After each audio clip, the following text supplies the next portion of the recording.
Okay, and remember, folks, if we talk too slow for you today, you can go down into that box in the YouTube place and you can crank it up and make it go 2 times as fast so we don't waste your time. Okay, let's go.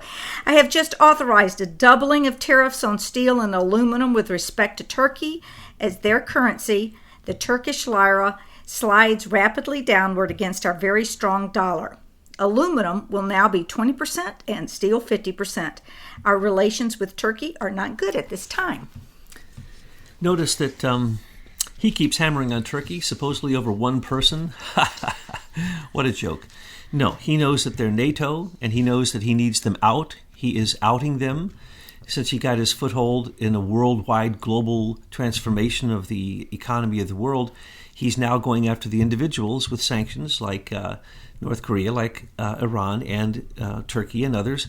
With these and Russia, with these sanctions, he does more than dropping bombs. Obama dropped bombs. Trump drops dollar bombs, economic bombs. It's capitalism at its best. It's an economic warfare that is completely legal and shows people that America is in charge again and is not just here to be gutted or taken advantage of like a piggy bank. Well, how could, can you work in something about Gulen Fethullah in that statement?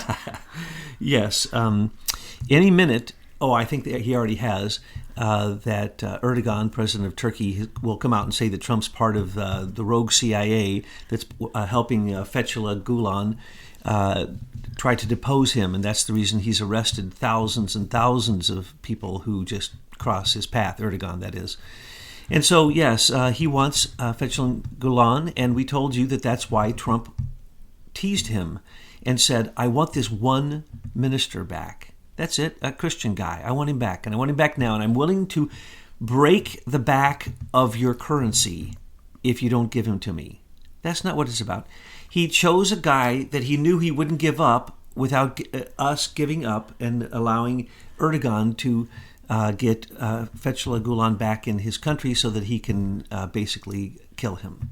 And so this is just a trick on Trump's part. People don't even know what's going on. What's going on is what we said before.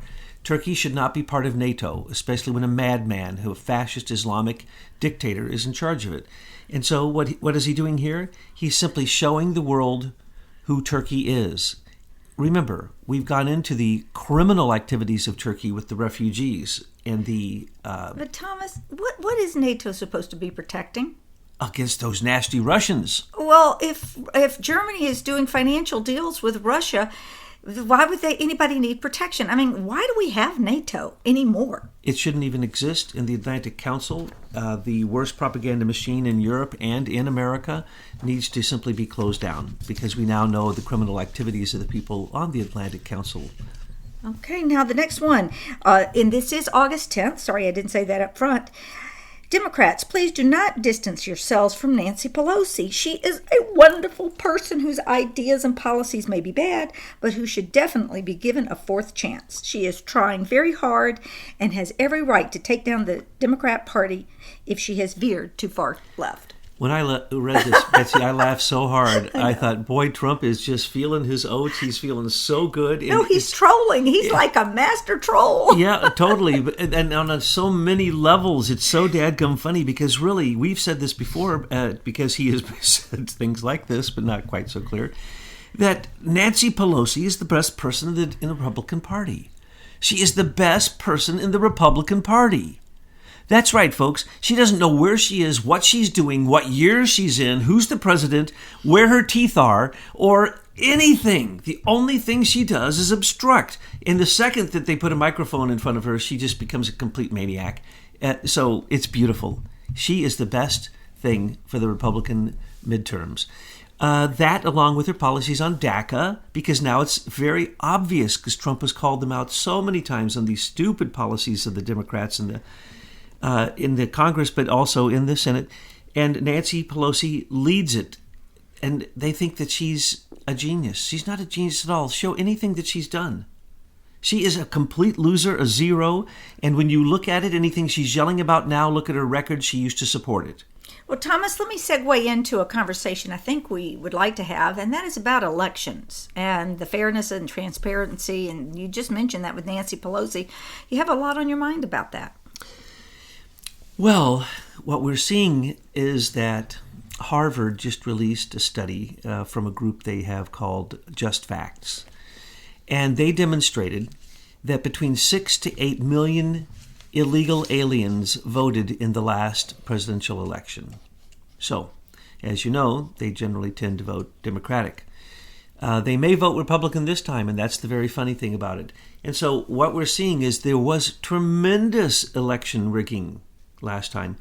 And then you can see the statistics that are coming out, and we've quoted this before, that Mike Pence and his investigation that was closed down quickly by the Democrats demonstrated huge amounts of fraud in elections. And now, what do we see? We have people calling for paper and pencil ballots. We have people calling for looking into these electronic machines that count them. We have people saying that, as President Trump has already done, he called together an entire group of people and put all the agencies on notice. This is going to be a clean election, and all of you will work this, and you'll work it now. Yes, but when I went to vote the other day, my handwritten ballot went into one of these corrupt machines. This was the Hart Civic Interactive.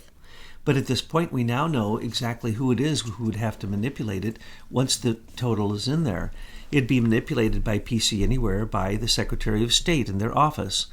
And we've, with the help of Americans for Innovation and the Center for Self-Governance and our friends there, have written up a perfect example of a writ of mandamus that can be used anywhere as citizens to demand a proper chain of custody. And going through a digital machine is not a proper chain of custody because it can be manipulated. We've demonstrated how. The software in it is called Optech. So every single machine in America is ran by Optech, and in 17 states, George Soros owns the machines through Smartmatic. The Smartmatic machines, the Hart Intercivic machines are owned by who? Oh, that would be Mitt Romney. And who is it managed by? His son. And who is the RNC chairwoman? His niece. I mean, hello, people, wake up. So the elections are rigged. But now what we're seeing with Alex Jones being closed down and so many conservative sites being closed down, there were already hundreds, and the demonetization of these conservative sites on YouTube, through Google manipulation, and also on Facebook. Everybody can talk about the fact that those are private corporations and they have a right to do whatever they want and serve who they want. No, they don't. We've already demonstrated that these are civil rights issues, and when you're talking about hate speech, that's a completely different issue. That goes out of the realm of the private corporation. Plus, all of these corporations receive subsidies and funding from the United States government, as well as they were created by U.S. tax dollars. And so they are not private corporations. And they stole their original software that they needed to run their platform. So they're thieves, they're liars, they use U.S. taxpayer money, and then when they do what they really were intended to do, surveil Americans and to shut down free speech, they hide behind we're a private company and we can do anything we want. Well, I got news for you, Silicon Valley boy soy kings. Isn't that what we call them? Yeah, soy boys. We the people have something to say about this too. And I say we yank every single federal dollar that's going to them. We make them come clean. We get the Miller Act notice signed, that check written that Leader Technologies put in. There are a lot of things we can do. Why are we sitting around here just twiddling our thumbs? Well, Trump isn't. He is a mirror, and they've attacked him with election rigging, supposedly in a collusion with Russia. It's now shown everywhere. Now everyone gets to find out. It was the opposite. It was Hillary. That was the Russian collusion. Election rigging, yes, that was Eric Schmidt and the U.S. Digital Service. We've shown this. We've shown the template to win the election that Hillary actually paid from the GSA government funds to have these things written and put into place in Facebook. Now we know, as of just a few weeks ago, this month, George Soros gave billions of dollars, well, 1.5 billion, to Facebook in his attempt to control Facebook as it's going down. Well, Facebook is really a dead organization. It's dead in the water. And that's what people don't know. This is the last-ditch attempt before, in these midterm elections, if they cannot overthrow Trump and get the Congress to attempt impeachment, and then they'd have to get the Senate to approve it, and then they'd have to have a crime, which they don't have. But the point is that's their dream, the dream of the Democrats and Soros, who put $18 billion into these organizations you see that are funding the people in D.C. today, as they are there. Antifa, Black Lives Matter, SPLC, all those organizations received some of the $18 billion that Soros poured into this midterm and the next presidential election, because everything is at stake for these globalists. And if they can't get Trump out, and the Bilderbergers didn't come up with a plan, Trilateralists, the Council on Foreign Relations, no one came up with an effective plan. Nothing can stop him. The last-ditch attempt is to try to impeach him and mess with this election. But as they messed with the last election, because they thought Hillary was going to win and they were so transparent in their criminality, they showed who they were. So Cambridge Analytica came out. The Strategic Communications Laboratories came out. The control of our election machines by the Brits came out. All this stuff came out. Stephen Halper, all these, Sir Richard Dearlove, all these people, Andrew Wood, Alexander Downer. The conspiracy is now seen by everyone. So as they attack Trump now, it's kind of good, because what people don't understand is they think that we're losing, and we are losing. And there are many people falling in the battlefield.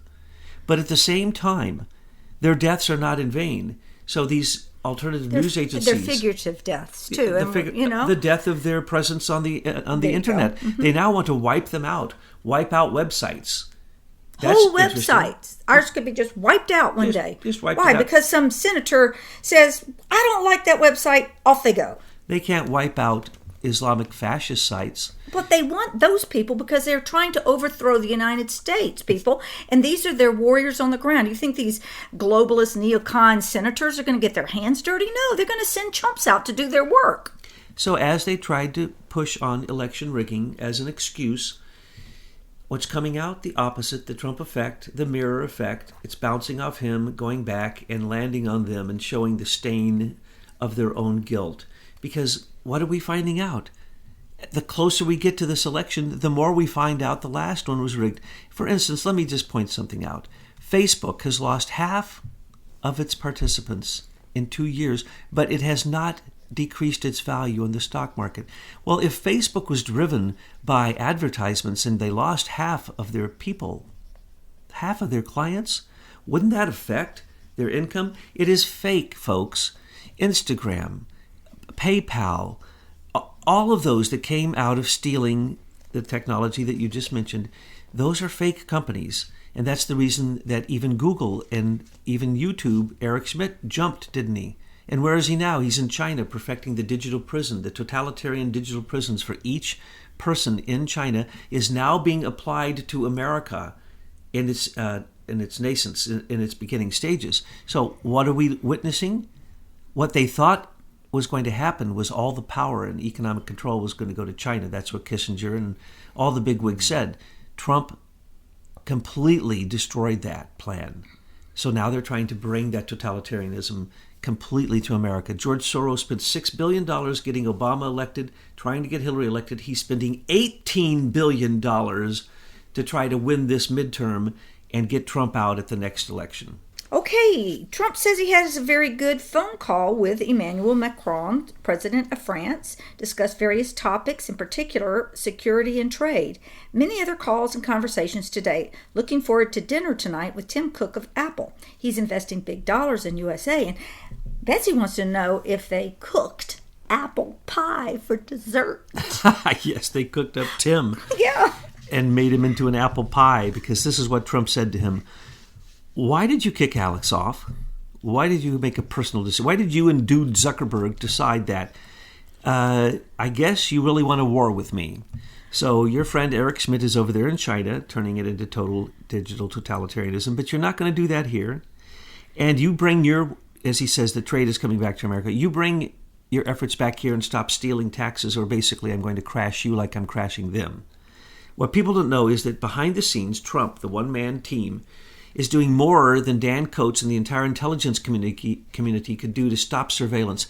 Notice that why is everything coming out about all of the horrible surveillance of Facebook and all the horrible things they're doing, and Google and YouTube, why is all of that coming out? That's because Trump is behind the scenes activating all of that. So you can go with China if you want, but let me just tell you, you're going to be really sad when you see what comes up with China's economy in the next year. Hey, but don't forget, Apple is like a number one stock on the stock market. So if they make a bad decision and they don't listen to Trump, they might find themselves like Harley Davidson. Yes. Now, let me just read between the lines here for those of you who are wondering why in the world he would say this. Talking to Emmanuel Macron, a good old baby Macron, about trade. Wait. You can't do, wait. You have to do a trade deal with France through the European Union. Why would Trump be talking trade with France unless he's going to another bilateral agreement which is going to destroy European Union control, which is the European Union of George Soros and the European Central Bank. And what is he doing? Piece by piece, he's dismantling these horrifying trade deals that gutted America. And, talking to Macron, I imagine Macron really wants to talk to him because he's softened up now. Let's not even go into the problems that France has, because Italy is showing basically the criminality of George Soros and Angela Merkel to basically overthrow Europe. And so remember... So how come NATO isn't going after George Soros if Soros seems to be the common enemy that all these countries have? Because the Atlantic Council controls NATO, and George Soros donates more to the Atlantic Council than anyone else, and his people there, Alexander Chalupa, Dmitry Alperovich, and the whole gang, they are totally Soros. Listen, I know it's a question that is, it just has to be asked, because if George Soros is the common enemy and we, the American taxpayers, are funding NATO to protect Europe from some boogeyman, we already know it's not Russia because Germany does business with Russia and we like Russia. It's not our enemy.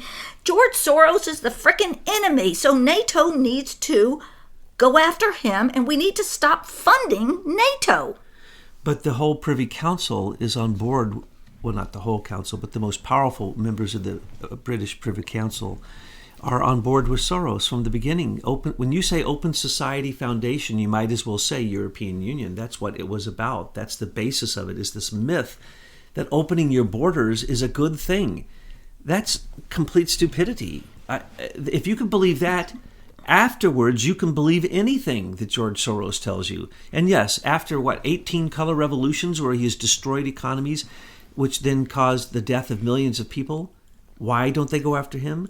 Because he is a tool of the rogue CIA. He was a Bushite. He was part of the Vulcans. He's been protected all along, and he's at the very top. He's protected by the British. He's protected by the American rogue CIA, and basically what you could call the criminal White House since the time of Jimmy Carter. We now know quite clearly, because of the election rigging that Carter approved of in Venezuela. And other places, and that same system is still there to manipulate elections. And who controls those? Members of the Privy Council. Jeffrey Patty, Sir Lord Malik Brown. So, again, American taxpayers are funding NATO to protect George Soros, who is invading and destroying Europe. Well, he uses Russia, Russophobia, as his excuse to clamp down on the truth, clamp down on elections, clamp down on everything except the Open Society Foundation theories and ideas.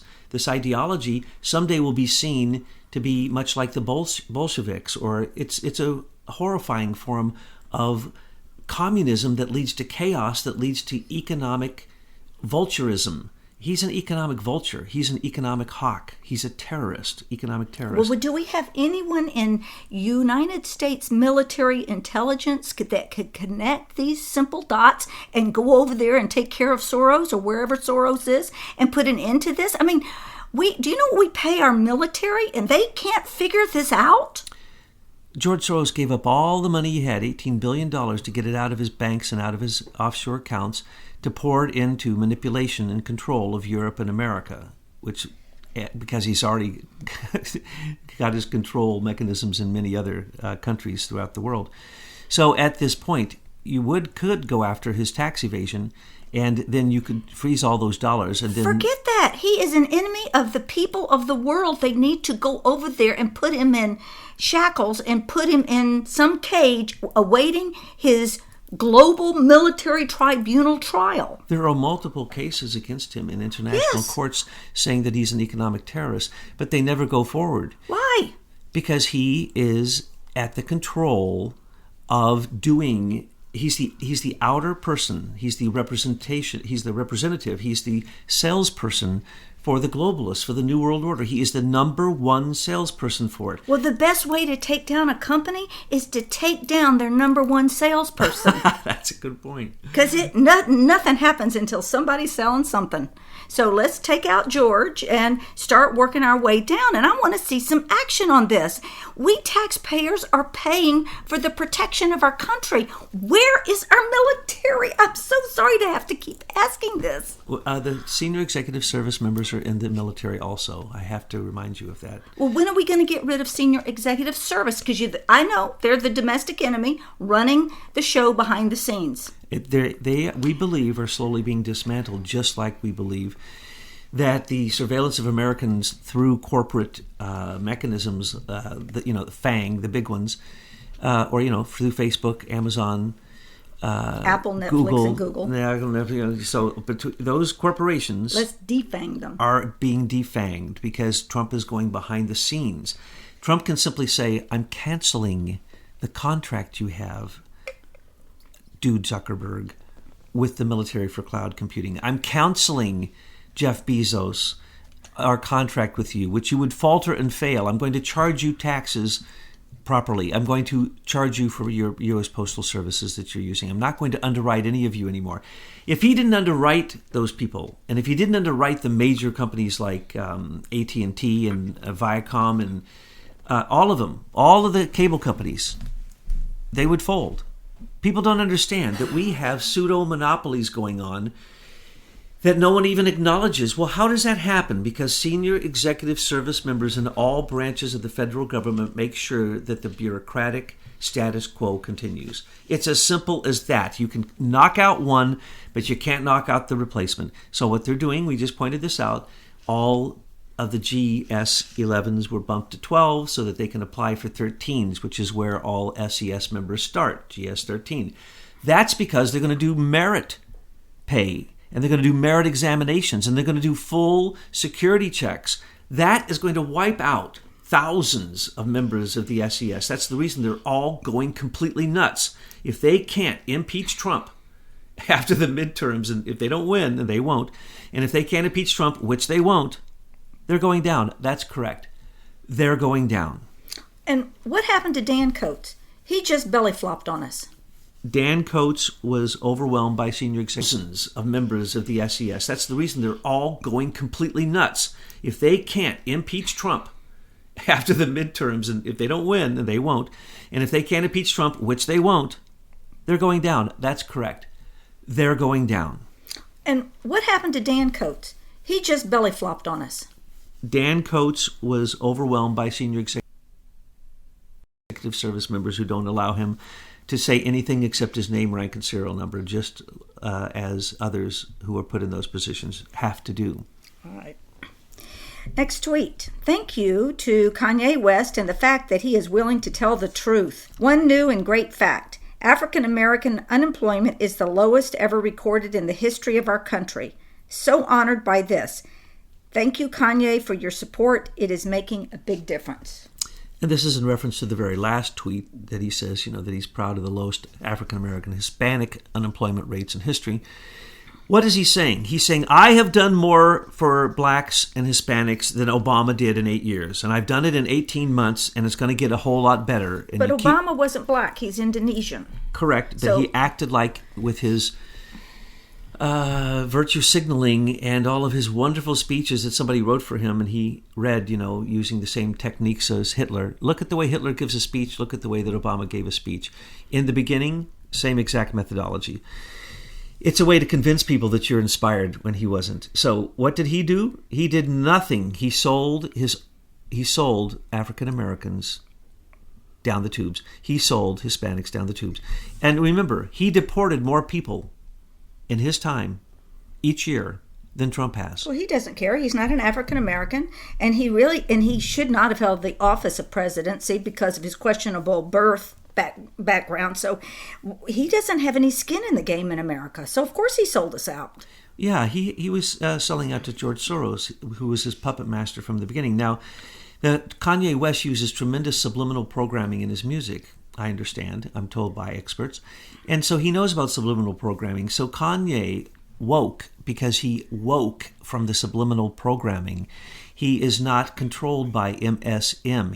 He actually has his own ego, his own I am, his own consciousness that can stand up to what he manipulates, just as Trump manipulates the media. And when he manipulates it, he realizes that using subliminal controls and subliminal messaging is part of the game. And that's the reason that he's a huge success. And that's the reason that he's able to undo the neural networks that have been created by the narratives that have been projected by the mainstream media and Hollywood and basically all media. And the last tweet for this segment is, deal with Mexico is coming along nicely. Auto workers and farmers must be taken care of or there will be no deal. New president of Mexico has been an absolute gentleman. Canada must wait. Their tariffs and trade barriers are far too high. We'll tax cars if we can't make a deal. Goodbye, Canada.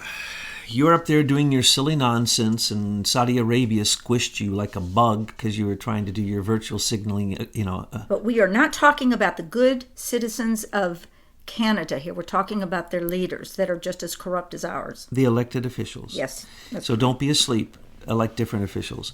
So Canada, you're doing a horrible job. Your attempt at trying to respond to the tariffs is so childish, so infantile, it will get you absolutely nowhere. What don't you understand? There are no more trade deals. There are bilateral agreements that are based upon temporary agreements that will be adjusted over time, not gigantic trade agreements that tie the hands of Americans and basically gut us. And while our hands are tied, you steal everything we have. You steal our products, you raise the price, and then you sell them to other countries. You simply gouge us. And the gouging is not a friend. So if you think that because you're a neighbor, Canada or Mexico, you're wrong, that we are going to treat you as a friend. We're going to treat you in a trade deal as the criminals that you have been showing yourself to be. Now, I just want to point out, Trump isn't doing any more group trade deals. It's all bilateral. So if you don't get that, and if you don't get it, that it's between your country's leaders, our leader, our one leader, and his team is doing what he tells them to do. And if your leader is an idiot, like so many world leaders, thinking that they can cluster together like a pack of wolves to then essentially attack America through trade deals, through currency manipulation, through all kinds of nonsense, you're wrong. And Mexico, let's remember that this silly man who just got elected president of Mexico basically had declared war upon us. During the election, he said that it's the right of every Mexican to breach our border, go into our country, take our money, and send it back to Mexico. That was the first or second plank in his platform. Now he's being a gentleman to Trump. He's licking his feet because Trump knows he's in a war with Mexico. And I mean a physical, literal war at our southern border. And this silly, I don't even want to say his name. He doesn't even deserve having a name. The president of Mexico is a drug cartel puppet. He said so. He gave amnesty to all drug cartels now and forever. Did anybody hear what this madman was preaching? I haven't heard preaching like this since literally fascism in Europe. This is unbelievable fascism we have on our southern border. And Trump, thank heavens, is sticking to his guns. He is not going to let Mexico and their rhetoric or their drug cartels take over our southern border and come into our country, which they are attempting to do and have been for years. Finally, because we have the National Guard on our border, recognizing the fact that we are in a national emergency because we have no southern border with a country that is in fact at war. 10,000 people were killed during the last election. 10,000 people. Mexican election. In the Mexican election. I forget, 2,700 or so of them were officials running. Some of the people ran their election from prison, won, and because they got elected, they got out of prison. These are drug cartel leaders. Mexico couldn't be any more messed up than it is. I just can't imagine. They have built a border on their southern border to keep people coming into their country, stop them from coming illegally, and they allow people to march across their country with amnesty, that's not a friend. That's not what a friend does. So what we have with Mexico, sorry, it isn't over, folks. By the time it's done, Canada and Mexico will be crying. They will be on their knees begging to have any deal, not to have NAFTA continued. Most people don't know NAFTA's dead, but sorry, we'll tell you today, NAFTA's dead.